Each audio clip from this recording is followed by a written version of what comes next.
Hold your applause. I won.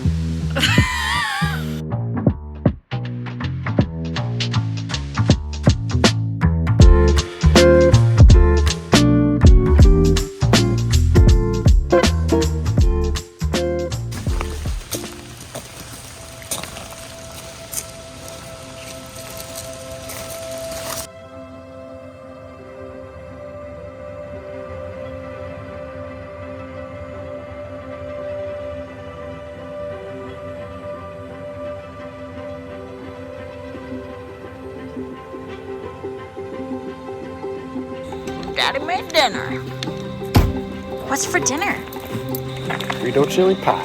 Yeah. Okay, gang, we made it to Shenandoah. We left Maine and we boondocked at a Cracker Barrel in Harrisburg, PA. People are nice. Usually at Cracker Barrels, you get coffee. It feels relatively safe. You can shop. And there are pancakes involved. And then drove the rest of the way on a really, really rainy day yesterday to Endless Caverns RV Park where we're staying. It's a little outside Shenandoah, so this morning we got up, came into the park. We're kind of bouncing all over New England right now. It doesn't look like we own a map, but I promise you that we do. There is a method to our madness. Today we're just kind of seeing the park and exploring around Virginia.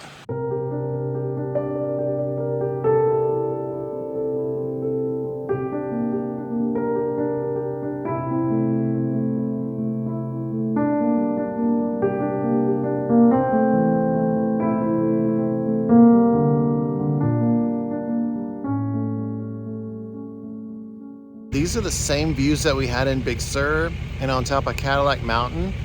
I mean, no matter where you go, these beautiful views, they're just the same. I look out there and I can't see any difference between this and Big Sur, between Cadillac Mountain. These views, man, they're just great. We are hiking the Hawksbill Loop. It is cold, but we warmed up real fast with all of the elevation climb at the very beginning. It's lovely, it's really pretty, and this is why we're here. Where should we go? Can you show me?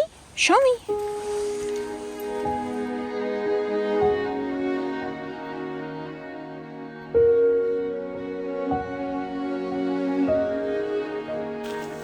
Not too shabby.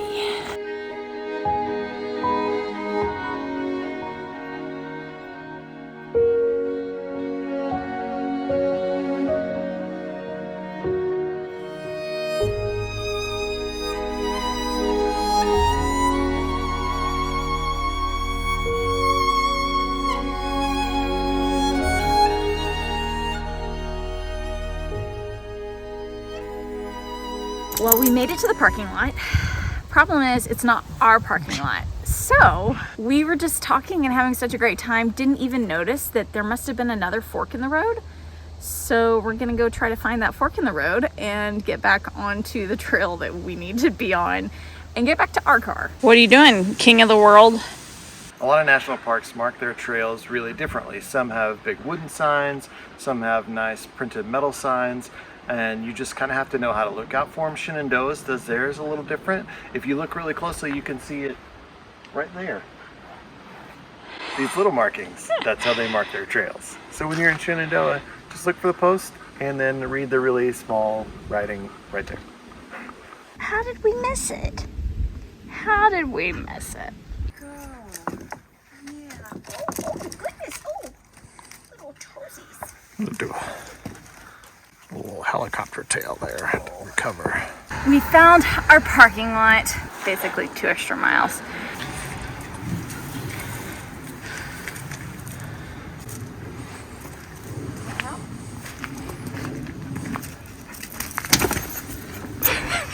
That is Old Rag Mountain. We are at the overlook today. We'll be on the mountain tomorrow. Which mountain? Which one? That one? No, we don't see it. We are not seeing Old Rag Mountain. It's right there behind Big Sur. It's right there. Next up is the Dark Hollow Falls Trail. It's a pretty short trail. It's about 1.5 miles total. It's an up and back trail. We should see some pretty great falls on it. So let's go check it out. Jamin and I have both almost fallen since being on this very short trail. it's like really slick. It's just a lot of water everywhere, and so it ends up, all of these smooth rocks end up getting pretty slick, so careful. Hilarie was sure to scream both when she slipped and when I slept. So if you need someone to scream for you on a trail, Hilarie's your girl.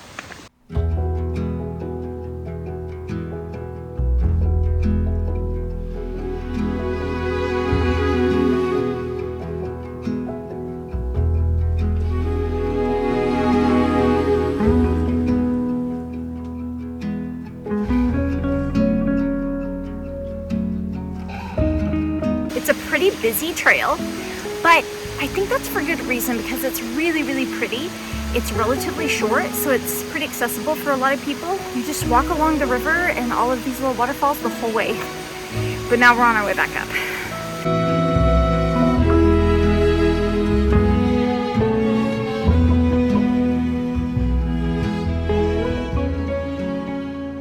What's in the bag? So I got another park patch. I get them at all the parks, and this one's Shenandoah. It lists all the places we've been, so it was the perfect one. Picked it up here at the visitor center. We made it to Old Rag Mountain. We're about to do a hike that's 5-point-something miles. Some people say it ends up being more like 7. We'll see. You do need a permit to hike Old Rag Mountain, so that's really important. You can get the permits online. It wasn't really hard for us to do that. I don't exactly know why, but you need a permit, so try to get one. Then you'll just have it on your phone and can show a ranger when they ask.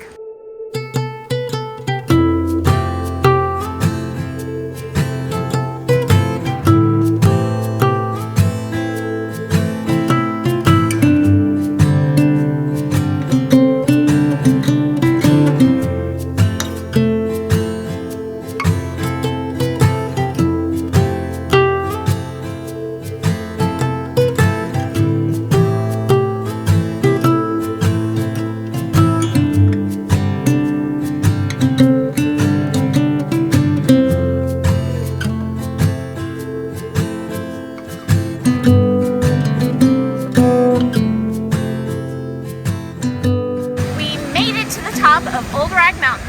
The views are awesome, and there's lots of little hints of bright orange and red in the trees every so often. I definitely recommend the route we came, which we came from Berry Hollow Road. It's a little shorter of a hike, and it feels a little bit more manageable, and you can do other things with your day.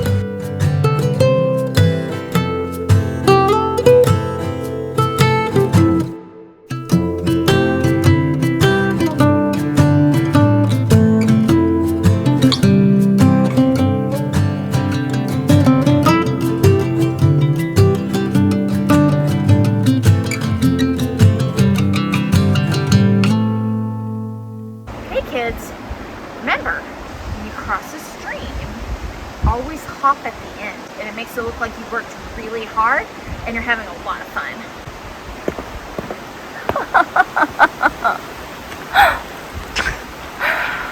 Oh. We are going to play Fact, Fact, Fib again here in Shenandoah.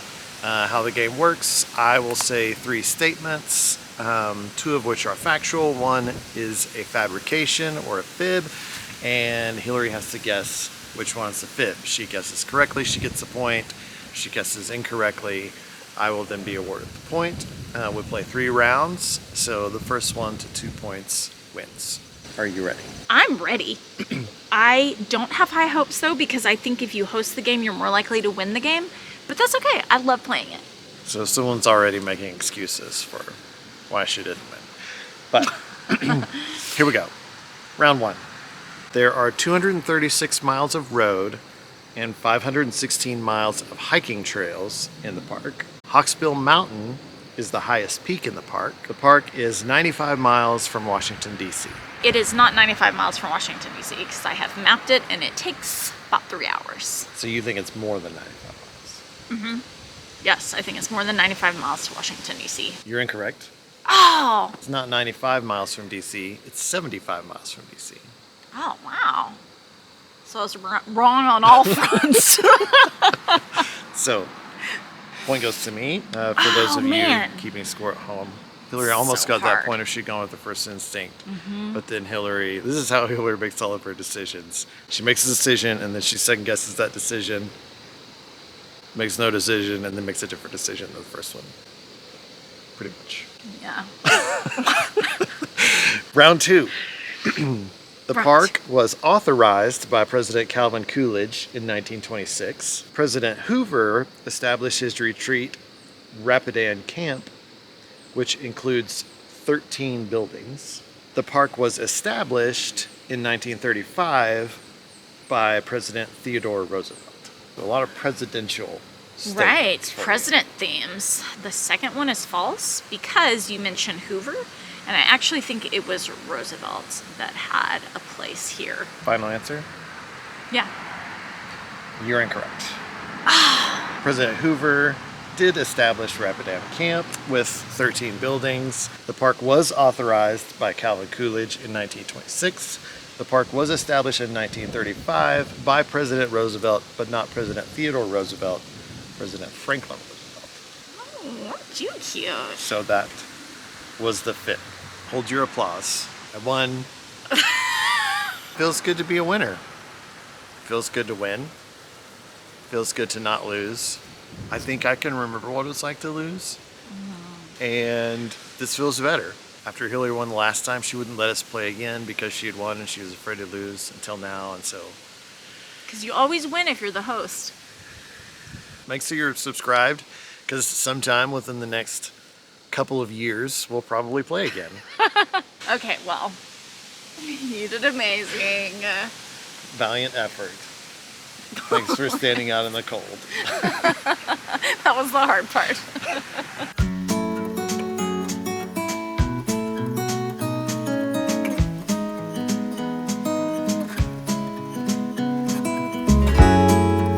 Behind me is the Brown House, not to be confused with the White House in Washington, D.C. This is kind of like a vacation home for the Hoovers. They would come here on the weekends and they would camp. And if it were up to her, she would have kept camping, but instead, maybe Secret Service got involved and decided that they need something a little safer, so they ended up building a place to stay down here. There's actually 13 buildings originally. 3 of those buildings are still here today. We got to tour the place where they actually stayed, more like their home, so to speak. It's small, quaint, and just this great little rustic cabin. A couple of the interesting things that we learned about President Hoover on the little tour that we took here at Rapidan Camp is that he was orphaned at the age of 10, where he was sent to live with an uncle in Oklahoma. That's where he learned to love to fish. He was then sent to live with a family in Oregon, where he developed a love for geology, which then inspired him to go to Stanford and to be in the first class there, where he studied geology and met his wife, whom Hillary is obsessed with because she speaks 5 languages. She's amazing. Look her up. Now we're gonna walk 2 miles back uphill. Yay!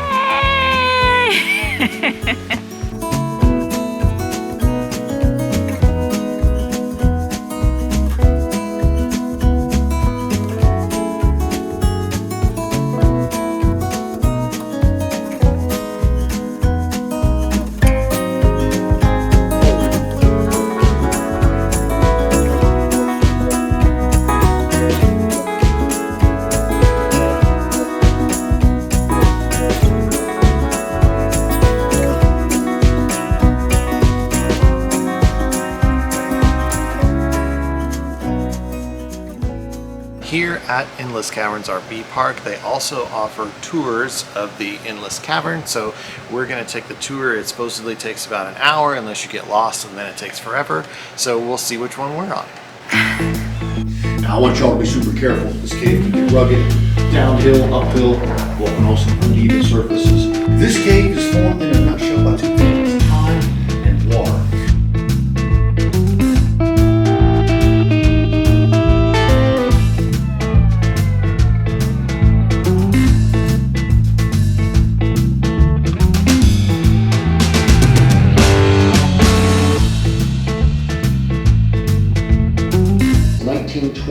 Electricity's put in here, and it took 2.5 years to do the whole cave with lights. Every now and then, we'll gather all the tour guides from all the caves. We get together in one of the caves and have ourselves a little party experience. it's cool. It's fun, but it gets weird.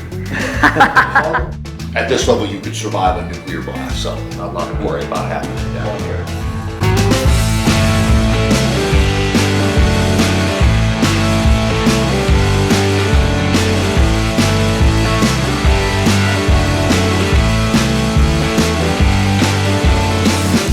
Amazing. We're about to wrap up the tour. Two boys discovered this a long time ago and they brought their ropes and candles, and this was the first room that they came across, and it's pretty magical. We just finished up with the tour. It was a lot of fun, a lot of great information. They've kept the cave intact the way it used to be back when it was discovered by these boys in 1879. These caves here are truly endless. In the 60s, they had a group of people go down and really look into it and see how far they could get.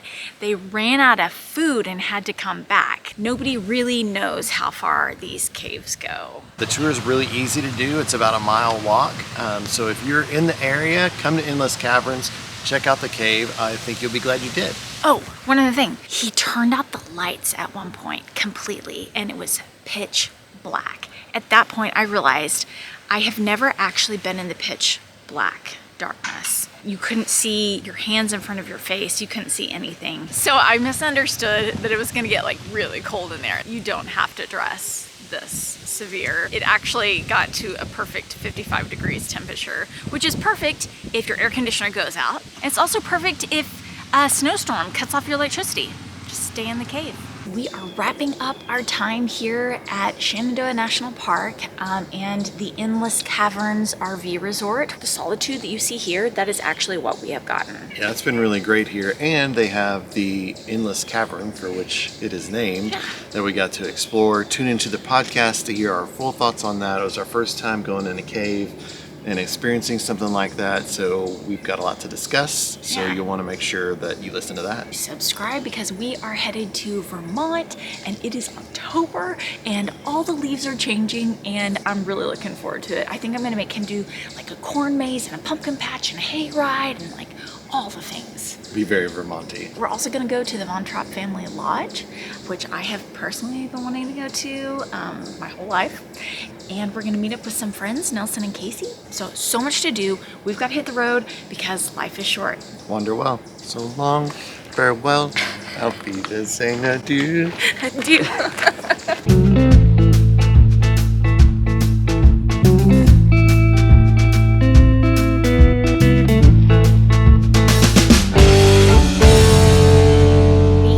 To hike to Rapidan Camp. I hope I'm saying that right. I'm not sure. Rapidan Camp. Rapidan Camp.